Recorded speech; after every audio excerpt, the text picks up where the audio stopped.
The year is 1940. The German soldier stands before all mankind, confident of his own power to destroy and conquer. And an already harassed Europe wonders, where next will Hitler's legion strike? The answer comes quickly enough. 150 Nazi divisions received the call to hurl their might on Western Europe. The war pictures you're about to see were originally used in a typical crazy quilt patchwork of Nazi film propaganda. They've been redesigned to show you only the essential machinery and manpower that gave Hitler victory in the West, the operations, and the whys and wherefores of Nazi military strategy.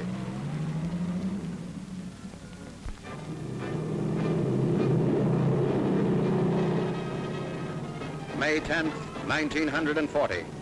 Germany's air arm, better known as the Luftwaffe, blazes the trail for the opening attacks on Holland, Belgium, and tiny, undefended Luxembourg.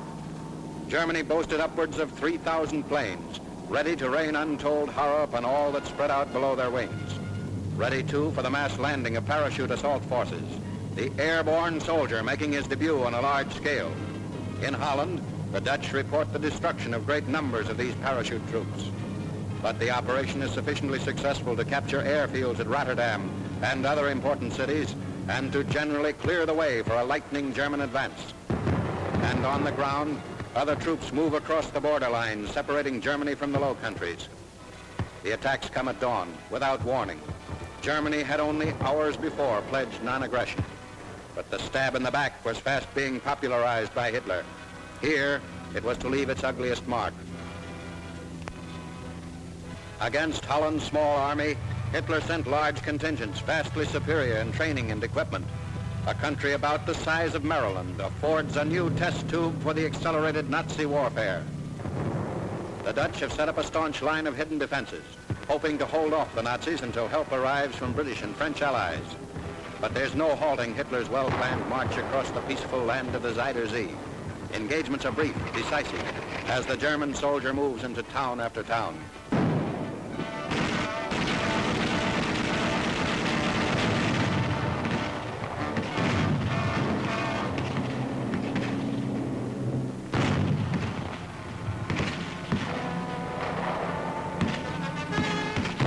A glimpse of typical street fighting is now shown. Operating in small groups and knowing how to take cover, the Germans keep casualties down to a minimum.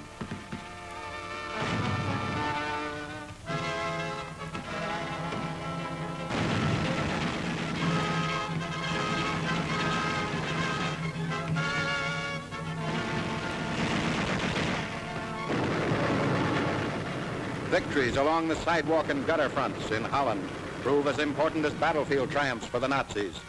They quickly consolidate each little position, destroying as they move along.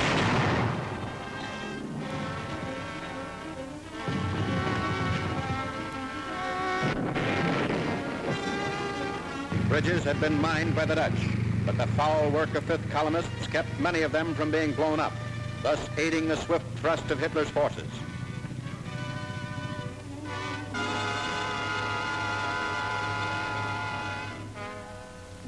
Foot and motorized units pushed the invasion.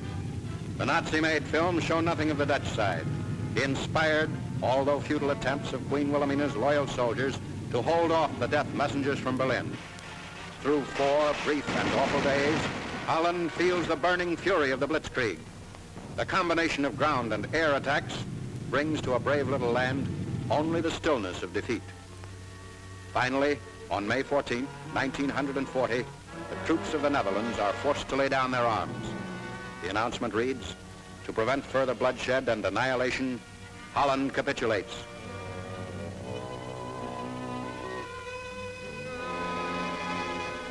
In Belgium, Fort Evacuation becomes the scene of historic action, which forecasts the rapid setback of King Leopold's armies. At dusk, on the day of the outbreak of hostilities, engineer shock troops cross the Albert Canal. Other German units operating in the well-rehearsed raid have already captured important bridges, not only across the canal, but also the neighboring Meuse River. Ebenemehl is strongly garrisoned, with ample armament, but combined air and ground attacks drive a formidable wedge into the mass of concrete and steel. Flamethrowers prove their destructive worth.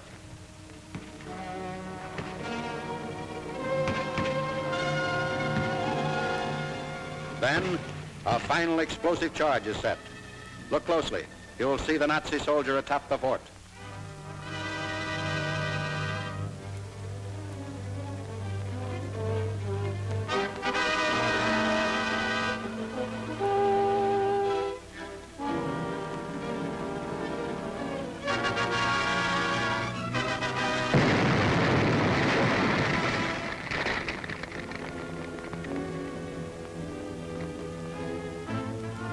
The fort surrenders. Hitler's combat engineers have given evidence that the impregnable fort of yesterday is today just another target for superior offensive weapons.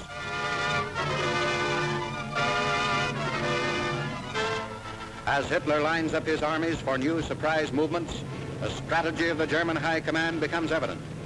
The purposes of this film are concerned more with the study of soldiers and fighting machinery rather than with the geography of the war in Western Europe. However, an outline of the plan of battle will help to better understand the tactics of these German legions. The many-pronged Nazi attack pushing westward across Holland and Belgium, down the Meuse River and across the Somme in northern France can best be explained as an encircling maneuver, the cutting off of an estimated 1.5 million Allied troops to effect a quick decision in what historians term the Battle of Flanders.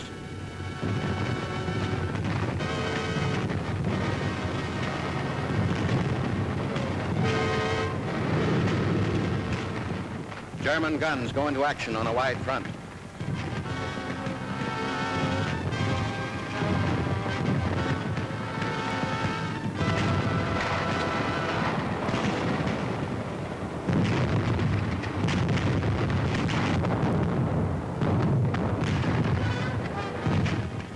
French mechanized units feel the brunt of the killing blows struck in the first great clash of opposing military giants.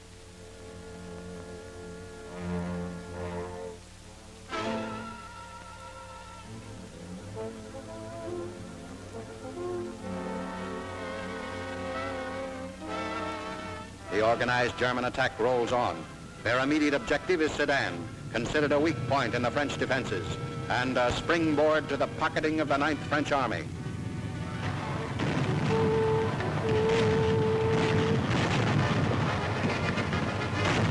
Tanks form the spearhead. 2,000 are used by the Germans at one time, and it's not uncommon for the French to be outnumbered by 10 tanks to 1.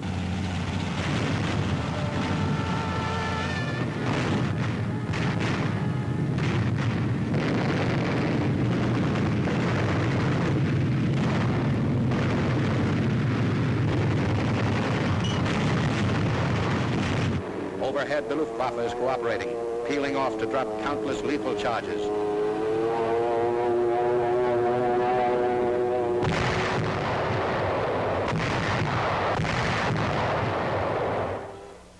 The mounting loss of precious fighting equipment further hampers the French in their efforts to counterattack the deepening German salient. And so, the Nazis rumble ever forward, trained and rehearsed for this task. It is well to notice how Hitler counts on overwhelming numbers to achieve his ends. Always there is a massing of attack forces, then a relentless, sustained drive to gain new positions. France's Maginot Line, fortifications 125 miles along the Franco-German border, and new extensions constructed after war was declared. Yet, by breaking through at some points and flanking other sectors, the Nazis gradually reduced the Maginot Line.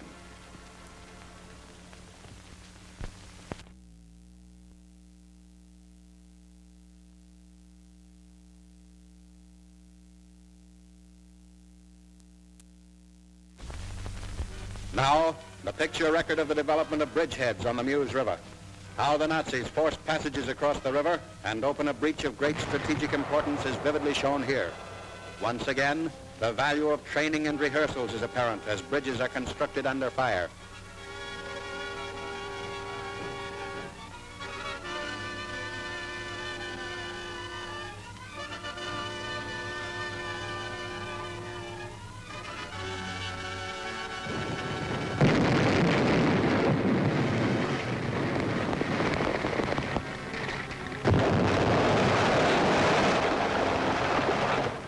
Rafts are also used for the crossings, And here, too, an interesting insight into Nazi technique is possible. Under the protective fire of tanks, the German soldiers move cautiously to the riverfront.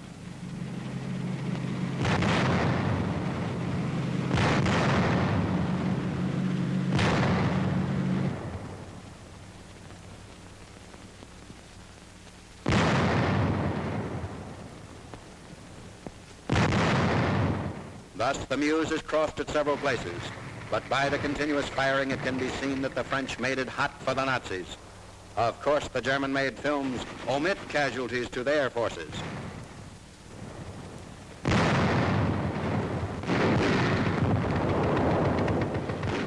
The line is stretched out for the crossing of motorized equipment.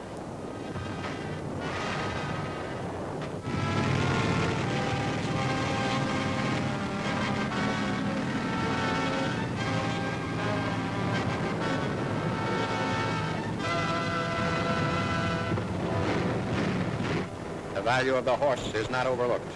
In fact, horse-drawn artillery plays a major role, even in the new fast-moving blitz warfare.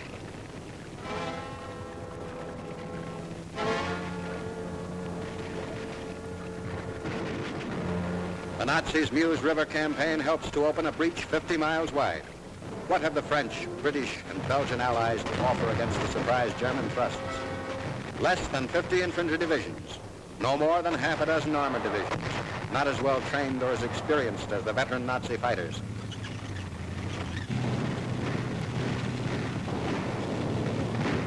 The Battle of Flanders is reaching its peak. Historic old battlefields hear new thunder.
As day fades into night, tracer fire keeps up the incessant assault of the German Panzer Division on French positions.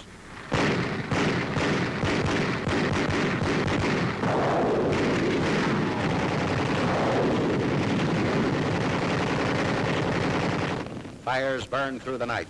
The lightning advance of the Germans is leaving ruin and devastation beyond the most awful predictions.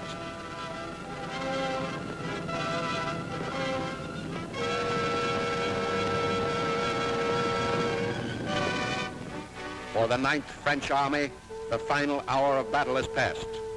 Surrender of the French forces at this juncture marks an important turning point in the campaign.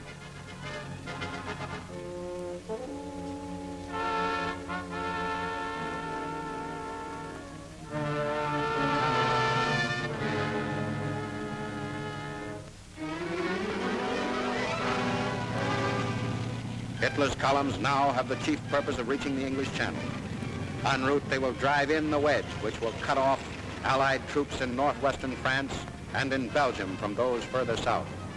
The result will be a dangerous trap, a phenomenal splitting in two affair, involving an estimated 1 million men of the combined British-French-Belgian forces.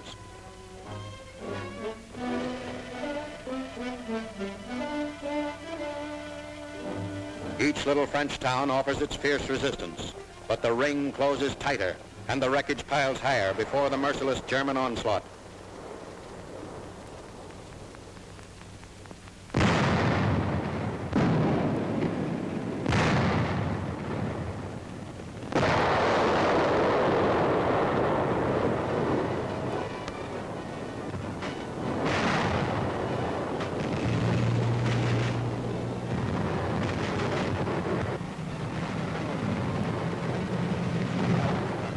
Nazis advanced from many directions, utilizing every type of equipment.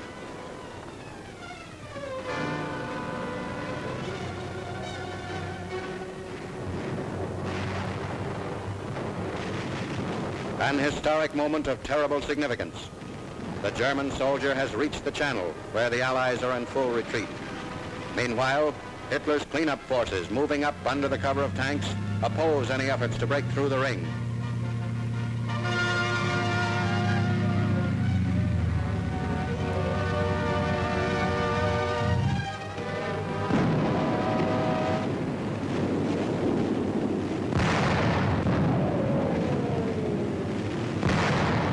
As the German pressure continues and French counterattack fails, on May 28th comes the announcement that King Leopold has surrendered the Belgian army to prevent further bloodshed. Meanwhile, the British forces have retreated to Dunkirk. The beaches of Dunkirk and the start of almost unbelievable escape from disaster across the Channel to England. These scenes, made during the miraculous rescue of 335,000 men from the jaws of death, were naturally not part of the Nazi propaganda film, for they reveal the truth of the heroic transportation to safety of the British Expeditionary Force, and also Frenchmen and Belgians left fighting with them in the Dunkirk area.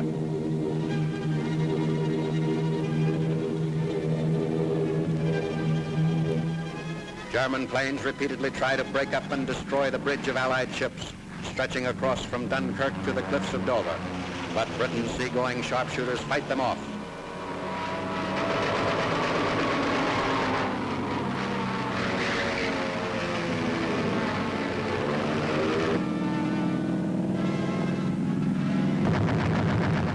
The rescue operations go on for a week. 1,000 and more vessels defying the Luftwaffe, although in these pictures the Germans try to show that they were always on the tail of the ships.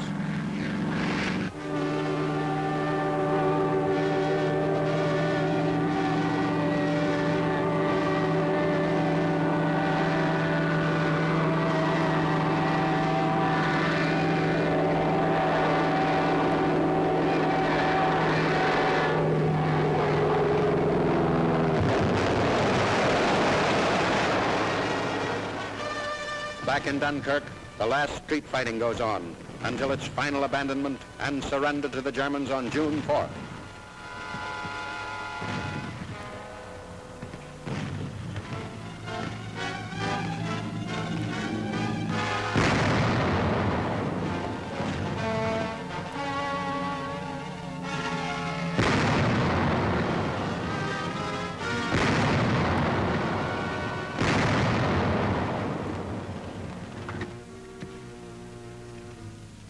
The British rear guard gives up the battle, but not before they had made possible the escape of their fighting companions from certain ruin.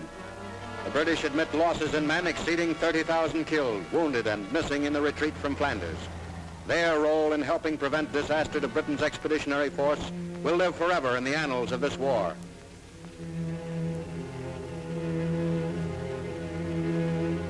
Allied equipment had to be left behind in the hasty evacuation.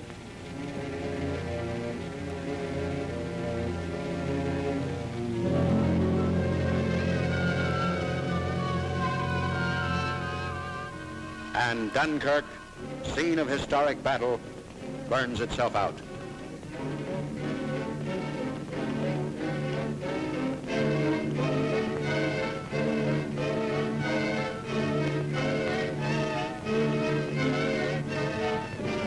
Nearly 1,000 guns and all the armored vehicles that were with the Army of the North is Britain's admitted loss. On the bloody beaches at Dunkirk, the Germans, optimistic and self-satisfied, claimed that they had acquired a base for quick attack on England.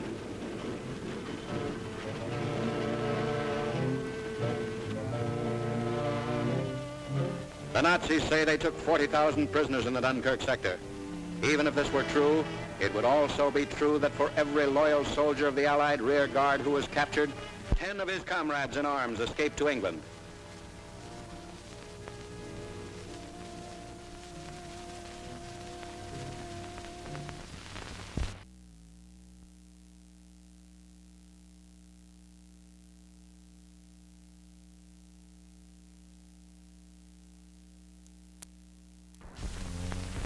The Germans also claimed 24 warships and 66 transports for the Luftwaffe at the end of the Dunkirk campaign. This has been the story of Dunkirk. A disaster for Britain so far as equipment is concerned, but certainly a victory for the British Navy and the Royal Air Force, whose superiority at a time of greatest stress saved an army and the future Allied cause.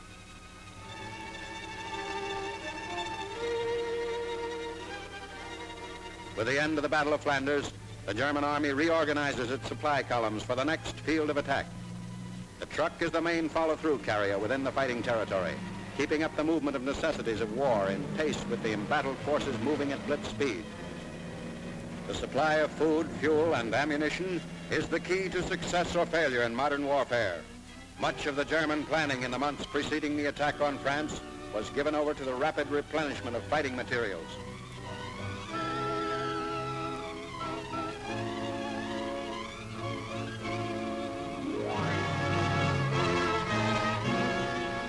Signposts in France point to new disaster.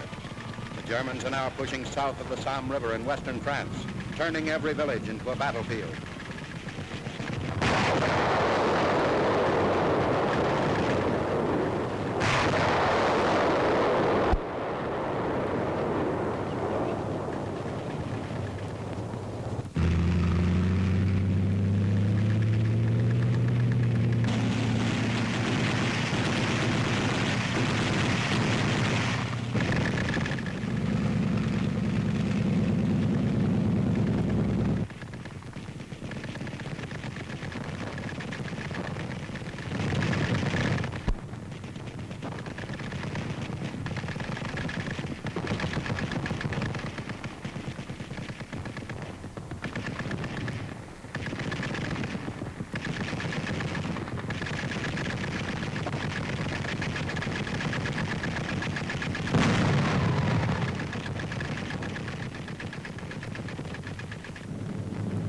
The Luftwaffe sparks the new drive, cooperating with the ground forces by destroying fortifications and otherwise attempting to reduce the effectiveness of the Allied forces.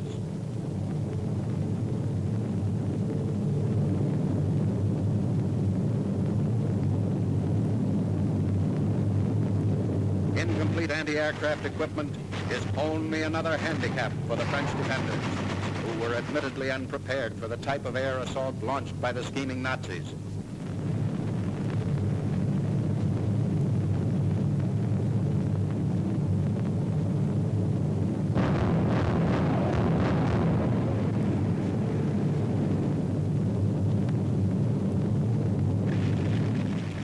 Allied aircraft is spotted by the German flyers. A dogfight is about to begin.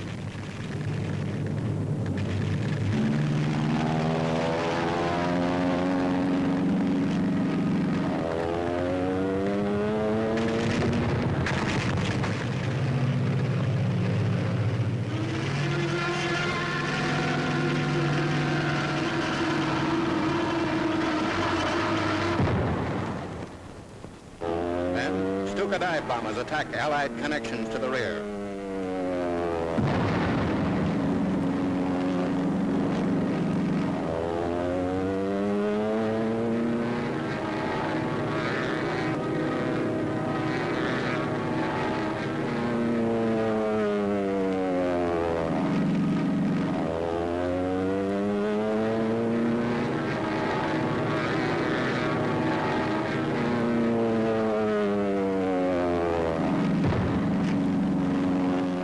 Below, Nazi units are meanwhile moving up, although not without some close calls, as French gunfire is evident all around. Once again, it should be pointed out that the Nazi pictures omit showing any setbacks to their own divisions.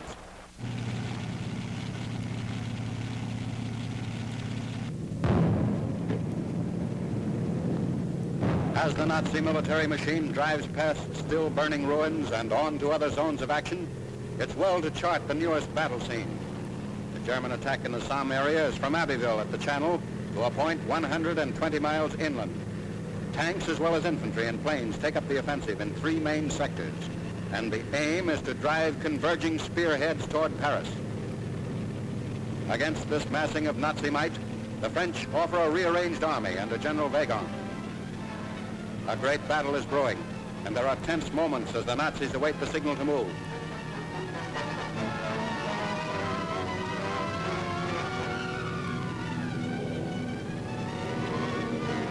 A German reconnaissance flyer drops a message.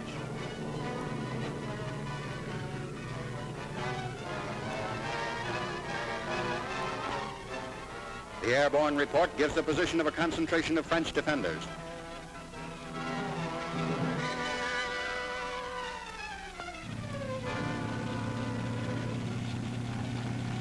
The German panzer divisions start rolling against the Wagon line.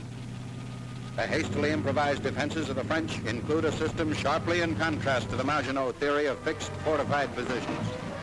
General Wagon's new system is designed to cope with the relentless motorized advance of the Nazis, and especially the mass tank attacks. Technically, it aims to absorb and break up tank attacks, and the result is a flexible front of great depth, described by many military writers as the accordion or feather pillow system.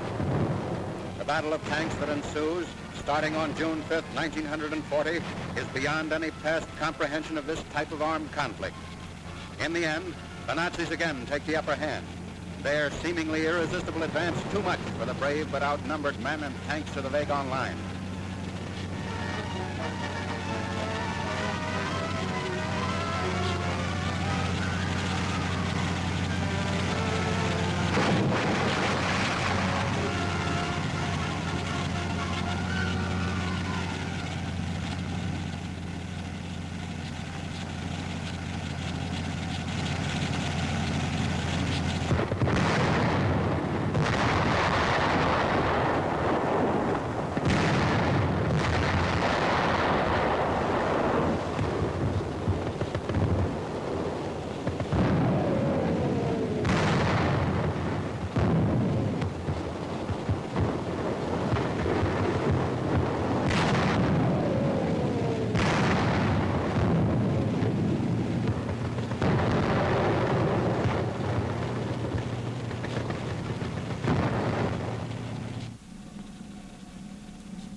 Hitler's fast-moving troops consolidate positions as the drive from the Somme down the French coast gains greater momentum.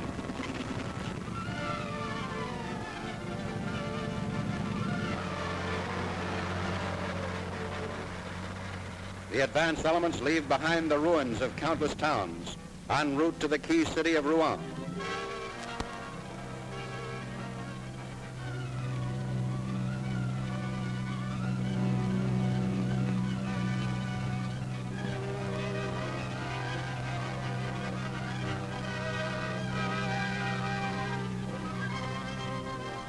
Rouen is occupied.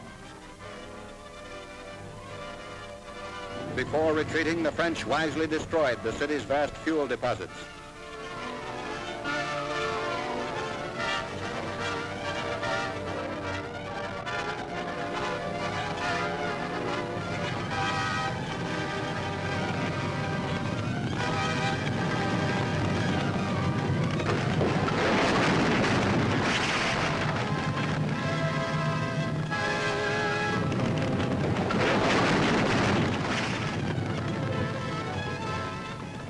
Rouen, center of culture and industry, is just another obstacle removed by the Nazis in their steamroller conquest of the western coastal area.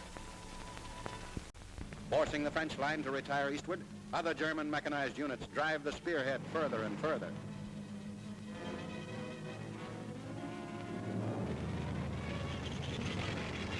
Hidden Nazi guns keep up the attack.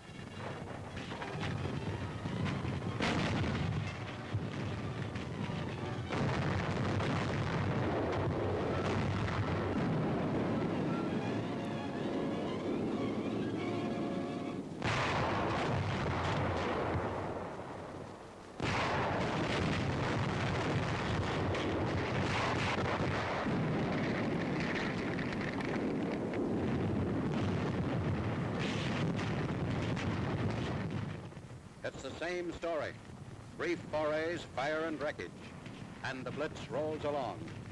French towns that heard the roar of cannon and witnessed the awful panorama of ruin in World War I, again hear and feel the awful fury of battle.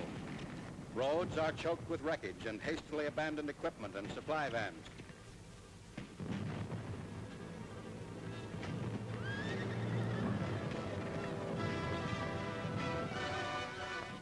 The Marne River is reached by the Germans. The French have been forced to abandon Chateau Thierry on the north bank of the river. The fighting goes on in the little villages bordering on the Marne. The river crossing operation. An engineer swims across the Marne with a guideline for the rubber boats. The area is still under fire.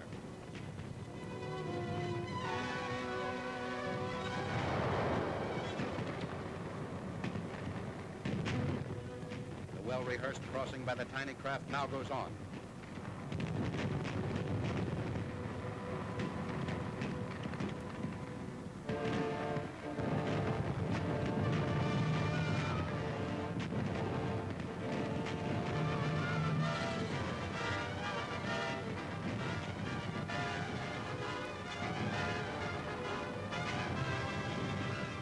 This operation of the Nazis takes place on June 13th. The French lines had held to some extent in the face of terrific odds. Now the rout is almost complete. Paris is about to fall.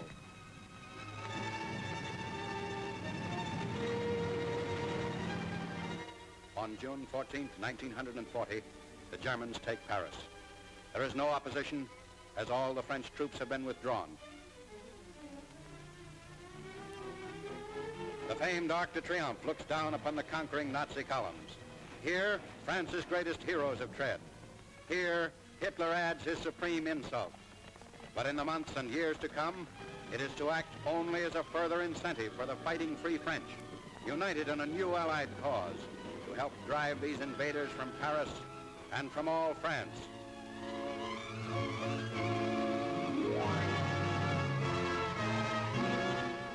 At other points in France, the battle still rages. The main German attack is against the flank of the Maginot Line near Verdun and the Argonne Forest.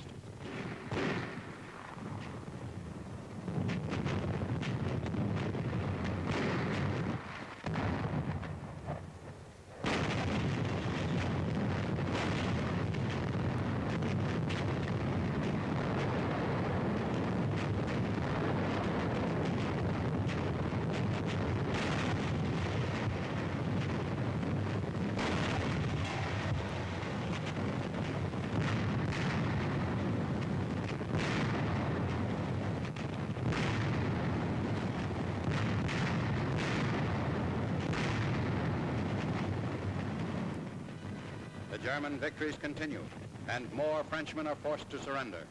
On territory where 22 years before, Allied forces under General Pershing pushed victorious offensives, there is now bitter reversal.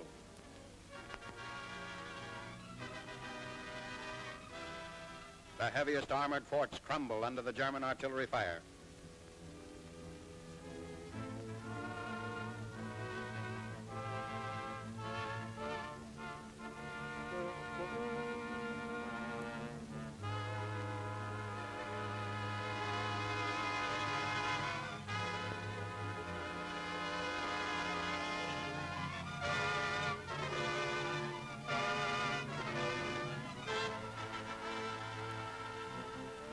Defeat for the French at Verdun, historic old battle scene.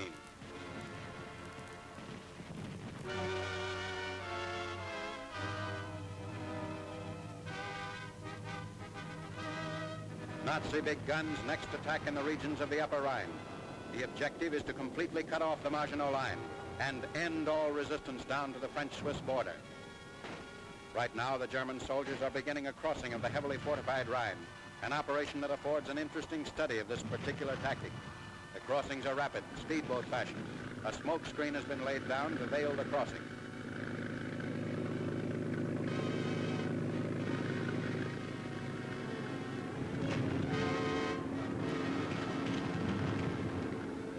The Nazis call them storm boats, each of which can accommodate at least half a dozen men. As protection against gunfire, all crouch low in the boats. That is, except the pilots. The ferrying job goes on for some time, back and forth across the Rhine.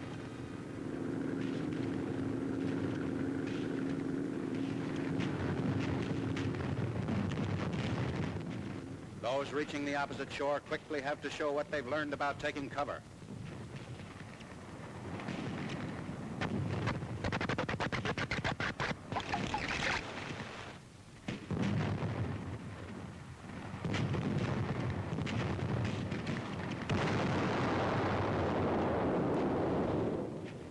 After conquering the Rhine, the Nazis attack in the area of the Vosges Mountains.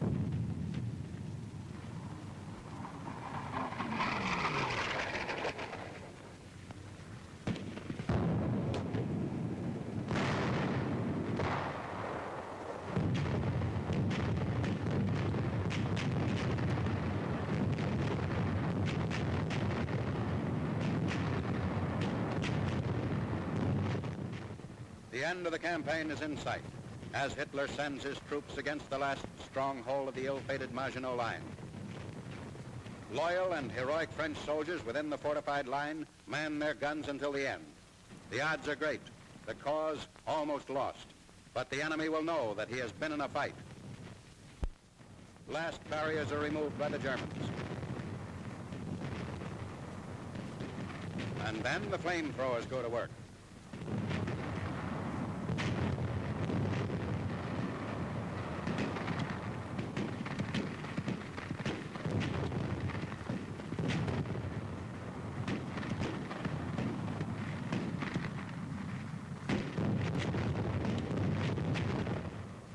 The once mighty French defense system, now only silent wreckage. The final assault is already underway. The Western battlefront has seen its decisive action. In only 45 days, the blitzkrieg has driven through France and smashed its military machine into a helpless heap.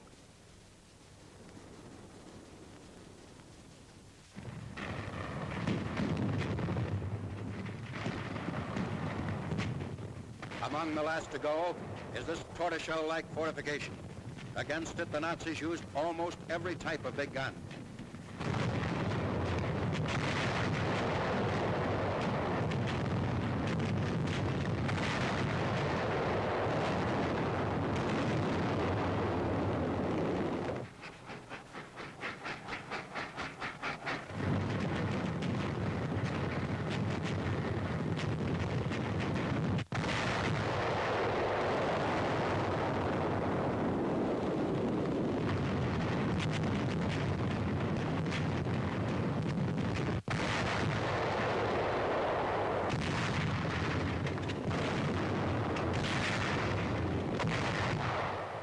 Watch closely and you'll see the shells actually falling near their target.